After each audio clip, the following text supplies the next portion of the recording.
E o texto que vamos ler está no Evangelho, conforme escreveu João acerca de Jesus, no capítulo 3. João, capítulo 3, nós leremos alguns versículos a partir do 31 até o versículo 36.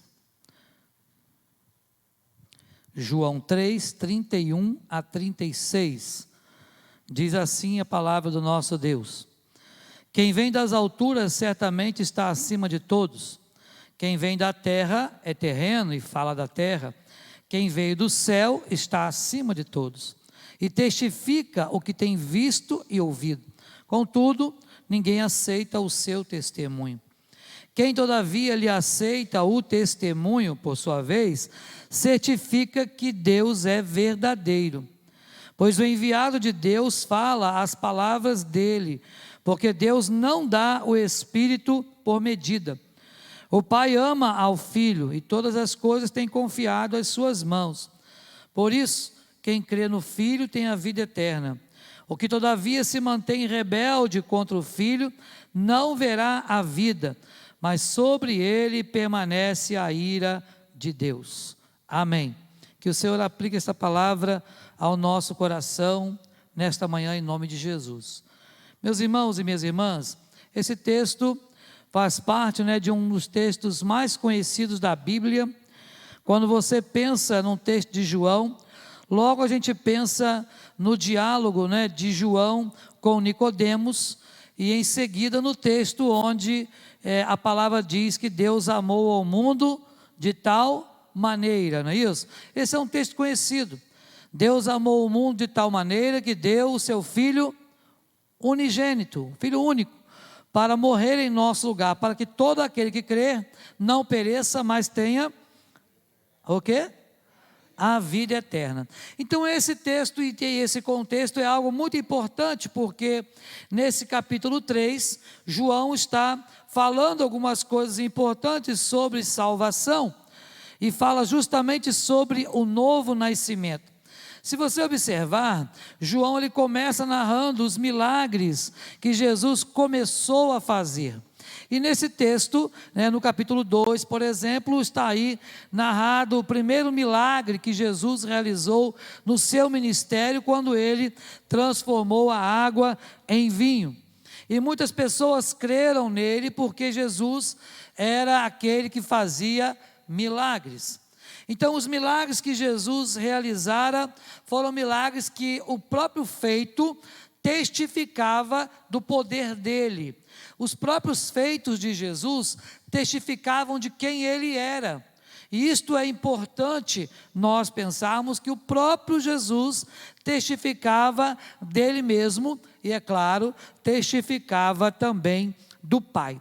Pois bem, ao ver esse texto que nós lemos, você vai observar que agora o Senhor está tratando através de João da relação de Jesus com o mundo, da relação de Jesus com as pessoas deste mundo, para nos mostrar a diferença que há entre Cristo e entre as pessoas desse mundo, até mesmo os crentes. Há uma grande diferença entre nós e Cristo Jesus. Nós sabemos que quando Jesus, mesmo quando esteve aqui em carne, isto é, quando ele esteve como filho, aqui na terra, durante os seus quase 33 anos, falamos quase por quê? Porque data na Bíblia é muito difícil de ser precisa, mas sabemos que a história nos mostra que ele foi crucificado aos 33 anos. Mas, durante todo esse tempo, Jesus, apesar de humano, ele era também ao mesmo tempo 100% Deus. E com isso, não poderia de modo algum ser igual a nós.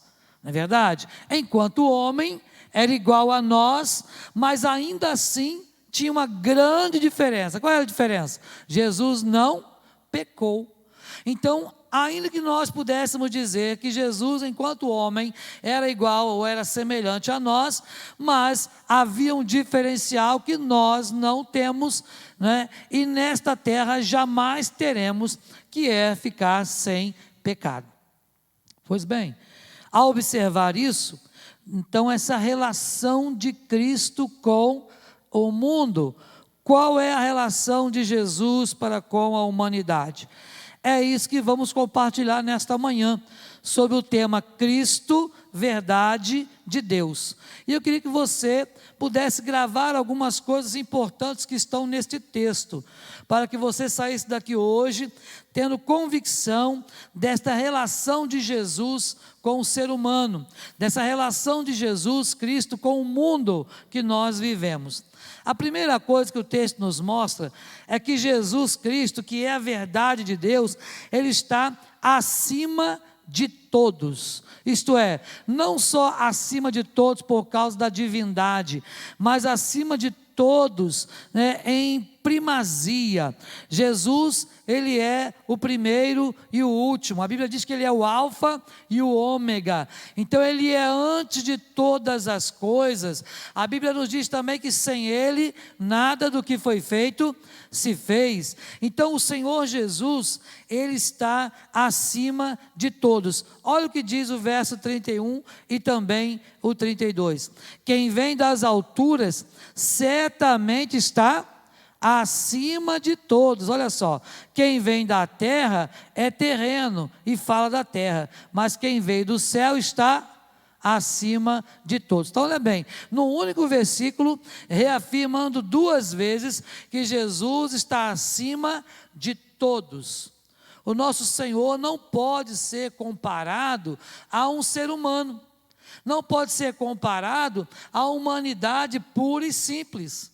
Apesar de ter tido um tempo na sua humanidade de 33 anos, um tempo onde ele sofreu, teve fome, onde ele teve sede, onde ficou irado, onde passou por várias situações que são situações peculiares dos seres humanos, mas Jesus não pecou. Então, desta forma, podemos observar que esse Cristo que nós servimos, que é a verdade de Deus para o mundo, esse Cristo, de fato, está acima de qualquer criatura, de qualquer ser, seja ele humano ou não, seja ele espiritual ou não, o Senhor Jesus está acima de todos, porque Ele é que é as primícias, a primazia, daquilo que Deus mandou para o nosso mundo, daquilo que Deus fez por nós. Ele é de verdade antes de todas as coisas. Então, quando nós pensamos em Cristo, que é o nosso Senhor, que a própria Bíblia diz que Ele é a verdade, não é isso? Caminho, verdade e vida. Então, esse Jesus que nós servimos e adoramos, Ele de fato está acima de tudo e de todos. A outra coisa importante que nós observamos aqui é o versículo 32. E testifica o que tem visto e ouvido, contudo ninguém aceita o seu testemunho. Quem todavia lhe aceita o testemunho, por sua vez, certifica que Deus é verdadeiro.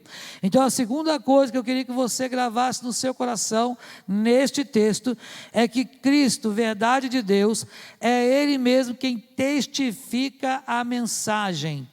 Então Ele é a mensagem, Ele também transmitiu a mensagem.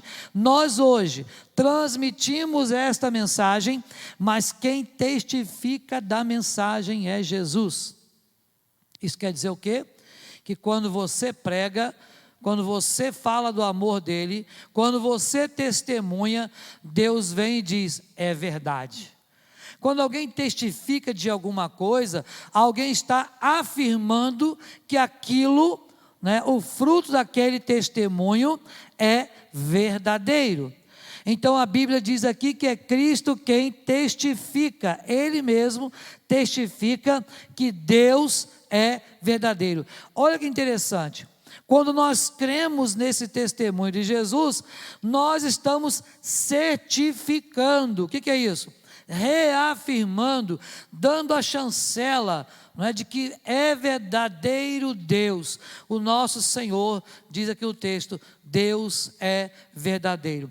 A Bíblia diz, meus irmãos, que aquele que se aproxima de Deus, é necessário que creia que Ele existe. Isto é, que Ele é real. Você estaria orando a Deus se você não cresce que Ele existe? Você oraria a Deus, serviria a Deus, se não cresce que Ele é verdadeiro? Pois bem, quando você crê, você está afirmando que o testemunho de Cristo é verdadeiro. E Cristo reafirma que o testemunho que você está dando acerca dele e de Deus é verdade. Então, meus irmãos e irmãs, é preciso saber que esse Cristo que nós servimos, que é a verdade de Deus, é o que testifica a própria mensagem. Há uma mensagem para ser pregada. E qual é a mensagem? A mensagem está lá no nosso credo. Todo mundo sabe o credo? Vocês se lembram do credo apostólico? Ou não lembram mais? Quem lembra do credo apostólico? Isso. O credo apostólico está lá no final do seu inário. Quem tem Bíblia com inário, né? A última página lá é o credo apostólico. Creio em Deus Pai. As pessoas chamam, né, esse credo apostólico de crer em Deus Pai, não é isso? Em alguns lugares por aí. Mas na verdade é o credo apostólico. E que é real. E que contém nele todo o testemunho que eu e você como igreja precisamos dar para o mundo.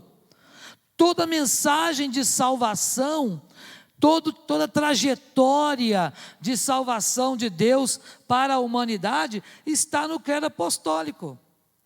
Se você pensar comigo, vou colocar aqui na minha última página, creio em Deus Pai, Todo-Poderoso, Criador do céu e da terra. Está falando de quê? Do poder de Deus, do Deus soberano, está falando da criação, que é Ele quem criou todas as coisas. Então está aí já o início de todas as coisas, aquilo que eu e você precisamos testemunhar. Depois ele vai dizer, creio em Jesus Cristo. E ele começa dizendo quem é esse Jesus Cristo. Olha bem quem ele é. É o único Filho de Deus, nosso Senhor, o qual foi concebido de qualquer maneira, não por obra do Espírito Santo. E diz também o que aconteceu com ele. Olha só, ele nasceu de onde? Da Virgem Maria. Mas lembra que antes diz que ele foi concebido por obra do Espírito. Nasceu então da Virgem Maria. Mas ele também padeceu, não é isso? Isto é, ele sofreu, morreu, olha, foi sepultado, diz aqui o texto, olha, ele foi crucificado, morto, sepultado, olha só, todo o processo de salvação na vida do ser humano, todo o processo de Deus para nós. Se você não sabe pregar o Evangelho, prega o credo apostólico. Você estará aqui com um resumo de tudo aquilo que Deus fez. Aí vamos continuar. Diz o texto, desceu ao Hades. Desceu ao Hades, foi lá pregar os espíritos em prisão. Está aí o plano para nós. Depois, ressurgiu dos mortos ao terceiro dia. Cristo não ficou lá pendurado no madeiro, não ficou no túmulo de José de Arimateia. Se forem procurar o túmulo de qualquer outro que foram ditos deuses por aí, estão nos seus túmulos. Mas Jesus é o único Deus que não está no seu túmulo. E não é porque foi roubado o seu corpo, não. Porque esta foi a mentira inventada, não é, pelos soldados romanos naquela época, para tentar dizer que Jesus não ressuscitou. Não, de madrugada os guardas dormiram e alguém roubou o corpo de Jesus. Não cremos dessa forma. Cremos que ele ressuscitou. Depois que ele ressuscitou, diz o texto do credo, subiu ao céu, olha só. E está onde hoje? Assentado à direita, a mão direita de Deus Pai Todo-Poderoso. Aí diz uma outra coisa importante. De onde há de vir para quê? Para julgar. Ele vai vir salvar? Não, ele já veio para salvar. Jesus não virá mais para salvar. A salvação agora é através da fé, através da pregação do Evangelho que nós fazemos. Jesus não virá mais desse mundo para salvar ninguém. Isso está na palavra. Ele agora virá para julgar os vivos e os mortos. Olha só que maravilha. E aí depois você vai dizer, eu creio no Espírito Santo. Eu creio na igreja. A igreja que é santa, que é separada, a ideia de santa aqui, da Santa Igreja Universal, é a igreja separada por Deus. Nós, creio na comunhão dos santos, olha que maravilha. Comunhão dos santos, isto é, que o Senhor um dia vai realmente ajuntar todos os seus santos ao seu redor. Creio na ressurreição do corpo e creio na vida eterna. Está aí, ó, o plano de salvação para você pregar para as pessoas. Sabe, irmãos, precisamos aprender a pregar e testificar da palavra. Então, Cristo, verdade de Deus, está acima de todos, é a primeira coisa que falamos. É o que testifica da mensagem, mas também diz aí o texto que Ele é o verdadeiro Deus. O verdadeiro Deus. Cristo é, de fato, o verdadeiro Deus. Não podemos, irmãos, separar as três pessoas da Trindade. Não podemos dicotomizar isso, não podemos fracionar, dizer assim, olha, é um Deus tal, o outro Deus é esse Deus aqui, e o outro Deus é aquele outro lá. Não. Eu sei que a nossa mente finita tem às vezes dificuldade de entender como pode um Deus único, verdadeiro, todo-poderoso, subsistir em três pessoas. Como pode três ser um? Há um canto que a gente canta, né, de vez em quando. Três se formam em um, Filho, Espírito e Pai. Sabe, três se formam em um. Na verdade, eles não se formam em um, eles são um. Pode parecer difícil ao nosso entendimento. Mas como entender então, pastor, esse negócio da Trindade? É muito fácil. O mesmo Deus, o único Deus, atuando de forma diferente na história da humanidade. Atuando como Deus Pai Todo-Poderoso e Criador lá na criação, atuando como Deus Filho na obra da redenção, atuando como Deus Espírito Santo hoje no nosso coração, nos convencendo da justiça, do pecado e do juízo. Pronto, simples assim. Pastor, não é tão simples. Sim, mas se você pensar um pouquinho, vai ver que dá para entender que esse mesmo Deus, Ele desejou se relacionar conosco e se relacionou de forma que pudéssemos cada vez mais sermos abençoados por Ele. Então, Cristo, verdade que liberta. Esse Cristo é o verdadeiro Deus. Não há outro Deus. Tudo mais é secundário. Tudo mais talvez seja obra das mãos de homens, mas o verdadeiro Deus é Cristo Jesus, aquele que um dia deu a vida dele por amor a cada um de nós. Será que você tem testemunhado disso? Será que você tem testificado? Será que você tem reafirmado isso? Será que você tem confirmado isso, não só no seu coração, como também para as pessoas que estão ao seu redor? A psicologia, ela diz, eu não sou psicólogo, mas eu conheço alguma coisa, alguns jargões, né? E uma das coisas que a psicologia, ela diz, é que quando uma pessoa, ela fala muito de uma coisa, é que ela está tentando reafirmar aquilo para si mesma. Não é verdade? Então, isso é interessante, porque para nós, em relação a Deus, não é isso não.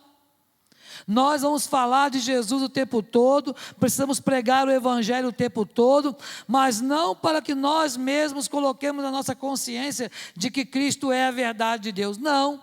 É para que eu possa pregar isso para as outras pessoas, para que outras pessoas venham a crer, porque eu já creio, porque você já crê. Você não precisa de reafirmação, você não precisa de autoafirmação de nada.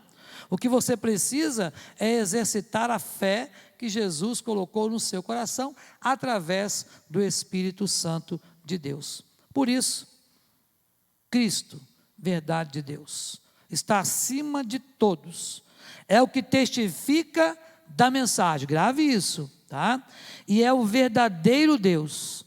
E a última coisa, né, você vai encontrar também no texto que lemos, Ele é o caminho para a vida eterna. Observe aí, no verso 36, por isso quem crê no Filho tem o quê? Tem o quê, irmãos? A vida eterna.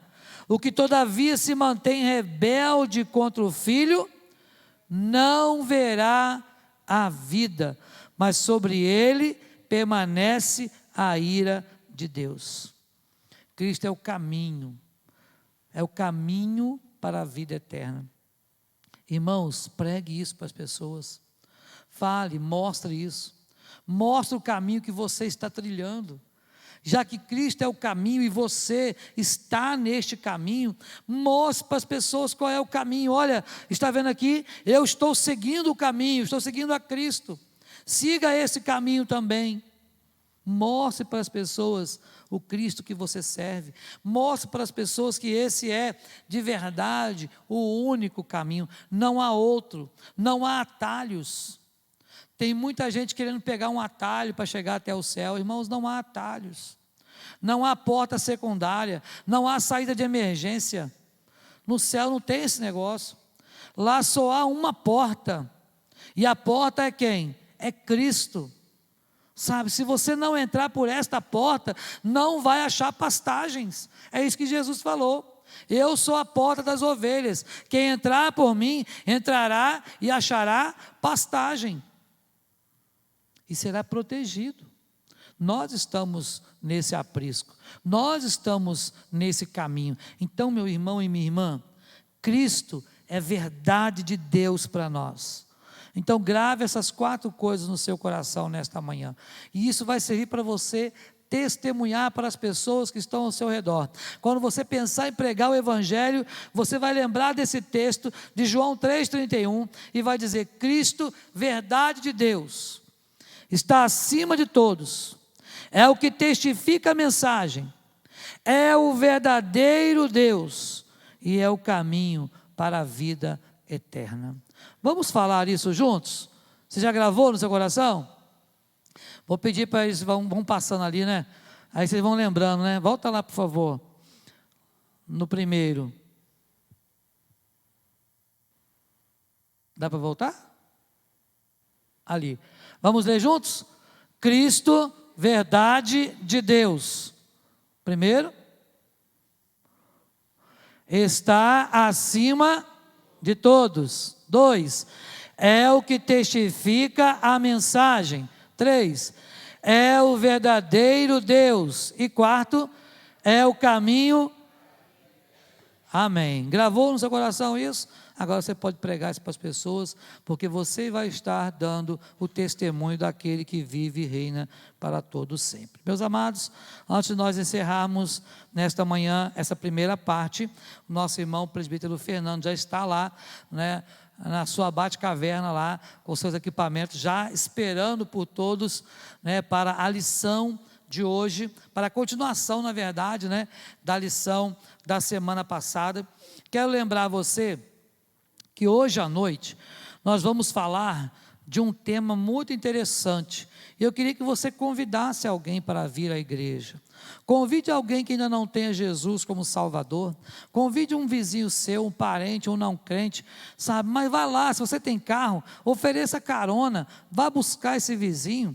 Se você vai vir de Uber, ofereça compartilhar o Uber para vir, sabe? E vamos falar, nós vamos ler à noite 4 textos bíblicos. Pastor, então a mensagem vai ser longa, né? Não, serão 4 textos que falam de coisas semelhantes. Não vou, isso aqui é só um spoiler, né?